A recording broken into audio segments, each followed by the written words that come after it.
महाराष्ट्र क्रांती news, आवाज सर्वसामान्यांचा।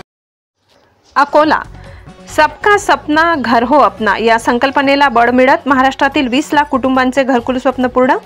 अकोला दिनांक 22 फेब्रुवारी पंतप्रधान नरेंद्र मोदी यांच्या नेतृत्वाखाली तसेच केंद्रीय गृहमंत्री अमित शहा, मुख्यमंत्री देवेंद्र फडणवीस यांच्या हस्ते घरकुल मंजुरी पत्र व पहिला हप्ता वितरणाचा ऐतिहासिक सोहळा संपन्न। अकोला जिल्ह्यातील 27,413 लाभार्थ्यांना घरकुल मंजुरी पत्र वितरण पालकमंत्री आकाशदादा फुंडकर यांच्या हस्ते करण्यात आले। तसेच 21,627 लाभार्थ्यांना पहिला हप्ता खात्यात जमा झाला।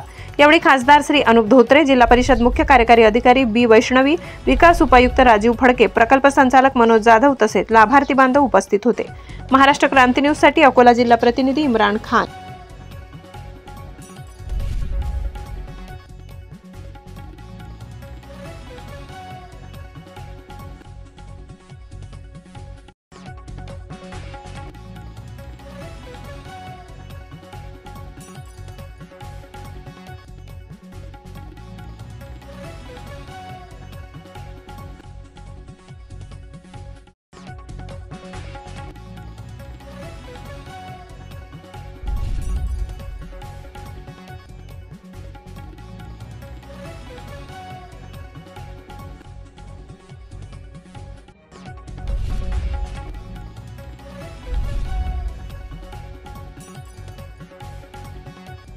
अशाच नवनवीन बातम्या पाहण्यासाठी आमच्या महाराष्ट्र क्रांती न्यूज या YouTube चॅनलला लाईक करा, सबस्क्राइब करा आणि बेल आयकॉन